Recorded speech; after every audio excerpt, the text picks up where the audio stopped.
Hey guys, welcome back to World of Warships. Today we're taking a look at my rank out game here for Bronze Ranked. We're dealing with Tier 7. And this is a really interesting game because the entire enemy team is going to come to my flank. And I am spoiling that because I want you to realize how I understood this pretty early on in this match. Notice my team, we're sending 4 people to the A cap and they're playing very aggressively. We have 3 here at C, which is quite good actually.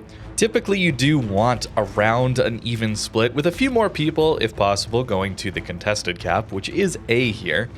But notice I'm turning in already. And that's because our Mayhem hasn't gotten in a fight yet. There's not a destroyer engagement on A at all yet. So I'm already thinking we don't really have much of an enemy team at the A cap yet. So I can't just charge around this corner. And you know how I usually play, of course, is to just full send it in, trying to get as much impact as possible early on as a battleship. Here in the Heinrich, we do have secondaries to apply a lot of pressure to destroyers, as well as the main guns that are going to do decent against cruisers and battleships as well. Some torpedoes. It's a pretty decent all-rounder battleship that allows you to engage multiple targets at once. And here you can see, finally, that yeah, the entire enemy team is over on this flank. And our team on the A side is going to take a little while to push in. And really what tipped me off is that initial DD engagement. I am looking for that on the contest cap. And if I'm on that side, if I spawned on that side, I'm looking to go as quickly as possible to help out with that engagement. If I'm on this flank, the off flank, the home cap, I'm trying to see if that engagement is going to go well for our team, if it's going to happen at all. Whereas we can see here, it didn't happen at all. So I know there's just not enough enemy ships there.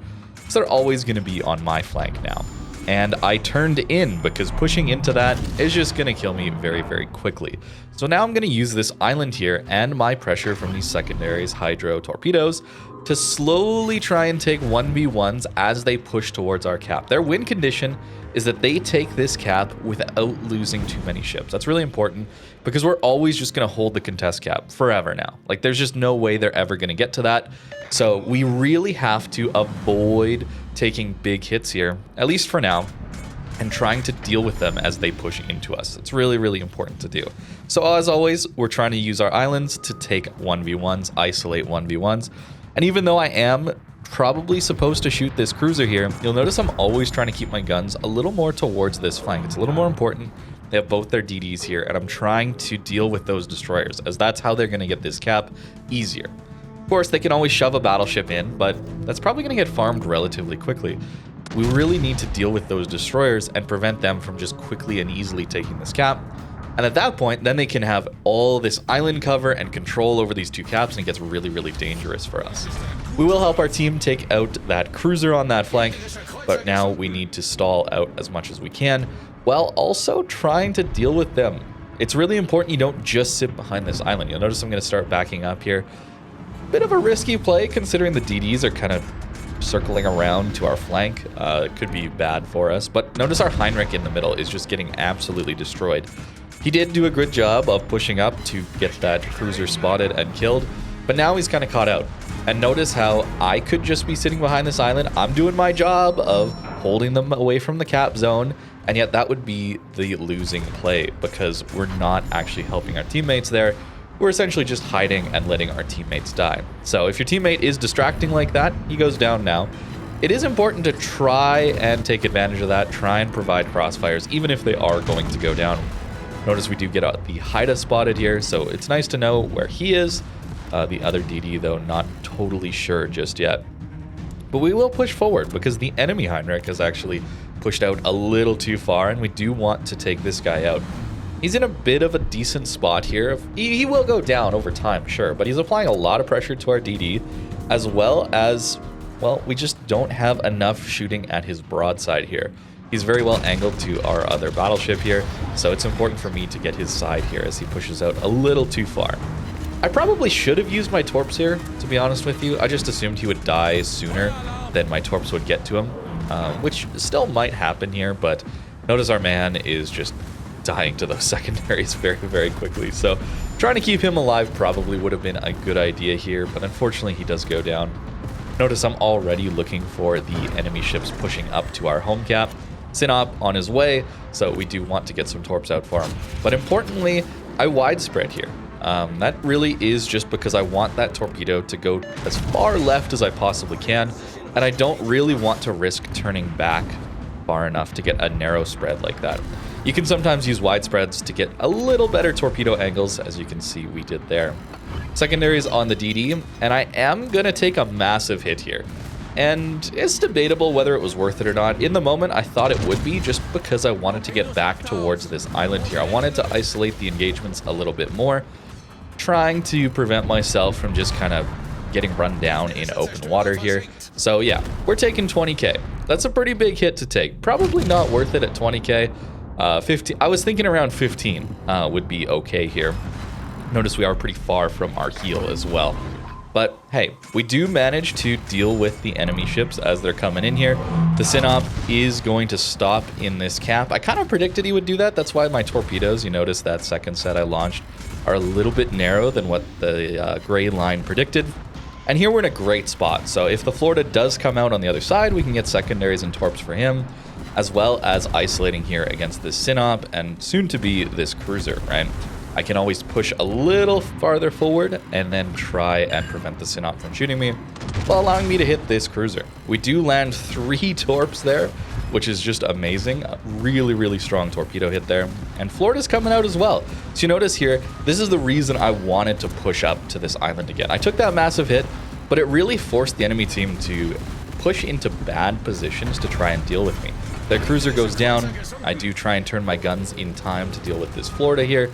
And then it's just the Synop and the DD left, and we should be pretty good. Don't actually end up getting that kill.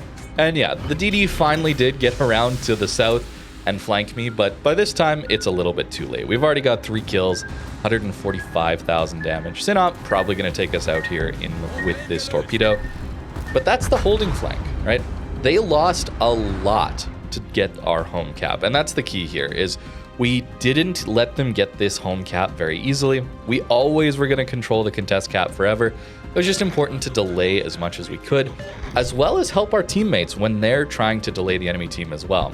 They went a little too aggressive in the open water middle of the map area, I would say.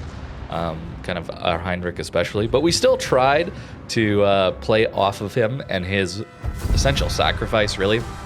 And we did a decent job here, so we did manage to get the win. And that's kind of the off flank as a battleship. I'm always trying to go to the main flank, the contest cap, but sometimes you spawn on the opposite side, and you should always try to go to the side you spawned at. Again, trying to divide our forces evenly with a little bit more towards that contest cap. So now that I've made it out of Tier 7, I will be having some games in Tier 8. Of course, some of my favorite ships there, the Massachusetts, gonna do pretty well. So you can expect to see a few videos on that as well in the future. But I did want to show off a few more, or at least one more Tier 7 here. The Heinrich, we looked at the West Virginia 44 and how kind of insane that ship was, and I missed it. But secondary battleships like that and this one here can do a great job of dealing with multiple ships in these closer ranges. Brawling, secondary battleships, they just do better when there's less ships on the board and the games are a little closer range. And that tends to be what ranked is. Heinrich, of course, totally free ship to get. So you don't need to go down premium lines to actually get ships that are good in those scenarios and a lot of fun to play. So Heinrich does a pretty good job of that, and the build that I'm using looked a little something like this. We are using preventive maintenance because it keeps our secondaries alive now a little bit more, so very useful to have. I was using grease the gears, even over things like vigilance. We're never going to make use of a defense expert here since, well, no carriers really to be found at Tier 7, which is very nice. Tier 8, though, a little sketchier. Not looking forward to facing carriers in rank, but we'll see. But grease the gears, just nice to get your guns on whatever target is the best one to go after. Oftentimes a DD or a cruiser. Nice to swap over to that. Notice no IFHE. I will start to use it on the Battlecruiser line here as we get up to Tier 8, Tier 9, Tier 10. But not here because we already penned 26 millimeters of armor. If you remember from the West Virginia 44 video, IFHE got that ship up to 26 millimeters of pen. And the reason that's so important, of course, is just very easy to show here with the West Virginia 44. Look at all that 26 millimeter plating. Yeah, that is just what these battleships are made out of. Nagato, old school classic battleship, Literally entirely 26 millimeter. A little bit, I guess. So you're going to full pan all of that. So really no need to cut your fire chance. Waste, in my opinion, a commander skill.